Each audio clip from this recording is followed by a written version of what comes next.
Bonjour Sam.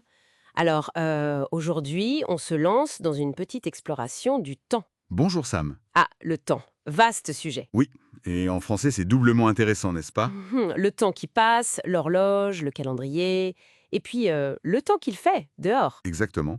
Un seul mot, mais deux réalités bien quotidiennes. Et on va essayer de débroussailler ça un peu en s'appuyant sur une ressource pédagogique d'Easy French, si j'ai bien compris. C'est ça.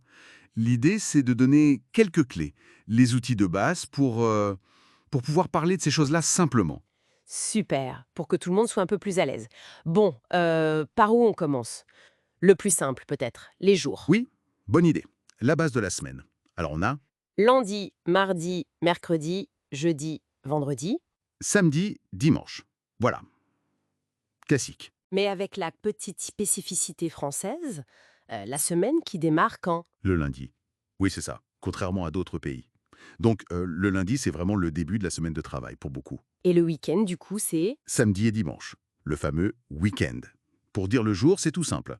Aujourd'hui, c'est lundi, par exemple. logique. Bon, après les jours, on passe au mois, j'imagine. Tout à fait. Janvier, février, mars, avril, bon, euh, jusqu'à décembre, hein. Mhm. Et là, un petit détail intéressant, pour l'écrit surtout, mais bon à savoir, pas de majuscule au mois en français. Ah, oui, c'est vrai. Contrairement à l'anglais. Exact. On écrit juste nous partons en vacances en août, avec un A minuscule. C'est un détail, mais voilà. D'accord, d'accord. C'est noté. Et si on veut donner la date complète, comment on assemble le jour et le mois? Alors là, il y a une petite formule. C'est le jour de la semaine, puis le numéro du jour, le mois et l'année si besoin. Ok. Par exemple, Ben, disons, aujourd'hui, c'est jeudi le 31 juillet 2025. Si on est ce jour-là, bien sûr. d'accord, jeudi le 31 juillet. Simple. Mais attends, il y a une exception pour le premier jour du mois, non? Exactement. Bien vu. On ne dit pas le 1, Ah! Alors on dit quoi? on dit le premier. Donc, le 1er mai, le 1er janvier, c'est la seule date où on utilise un ordinal comme ça. D'accord, le premier. Logique, finalement. Après les jours, les mois, on arrive aux saisons? Oui, le cycle continue. Les 4 saisons. Le printemps, l'été, l'automne et l'hiver. Chacune avec son ambiance, son climat. C'est ça. On peut dire facilement, en hiver, parfois il neige. Ou l'été, il fait souvent beau. Des choses comme ça. Très bien. Et pour le temps qui s'écoule au fil de la journée, l'heure. Ah, l'heure.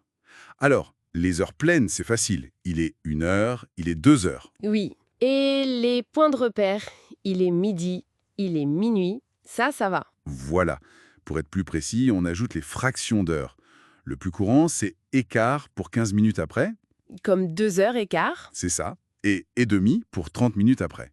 2 heures et demie. Et le fameux moins le quart. Celui-là, il perturbe toujours un peu au début. Ah oui, c'est vrai. Moins le quart, ça veut dire 15 minutes avant l'heure suivante. Donc si on dit 8 heures moins le quart. Ben, ça veut dire qu'il est 7h45. Il manque un quart d'heure pour arriver à 8 heures. C'est très oral comme tournure. Faut juste prendre le coup. Et il y a aussi le système sur 24 heures, non? Très utilisé en France. Ah oui, tout à fait. Surtout pour les horaires de print, de spectacle, à l'écrit. On dit 15 heures, 16 heures. Et donc 15 heures, ça correspond à... 3 heures de l'après-midi. C'est une conversion assez naturelle pour les Français. D'accord. Bon, on a couvert pas mal de choses sur le temps qui passe. Reste le temps qu'il Oui. fait, la météo. La météo, oui. La question de base. Quel temps fait-il? Et là, on a tout un tas de réponses possibles. Oui, il fait beau, il fait mauvais, il pleut, il neige, il fait chaud, il fait froid. Il y a du vent, il y a du soleil, il y a du brouillard. C'est indispensable, ça, pour discuter un peu. Carrément, ce sont des phrases de tous les jours. La ressource cite l'exemple un peu cliché mais parlant. Ah oui, Lequel? en Bretagne, il pleut beaucoup. Bon, c'est un peu réducteur, mais ça illustre bien. Ah ah, oui, le classique. Ok. Ben voilà, on a fait un tour assez complet, je trouve. Jour, mois, date, saison, l'heure et la météo. Oui, un bon aperçu des bases, indispensables pour parler du temps en français. Ce sont vraiment les fondations, quoi. Exactement. Maîtriser ça, ce n'est pas juste apprendre du vocabulaire, c'est pouvoir s'intégrer plus facilement dans les conversations, dans le rythme quotidien. C'est clair, ça ouvre pas mal de portes pour échanger. Et d'ailleurs, ça me ferait penser, Oui. au-delà de juste savoir dire l'heure ou la météo. Hmm. Tu veux dire comment notre façon de parler du temps influence notre perception? Voilà, quelque chose comme ça.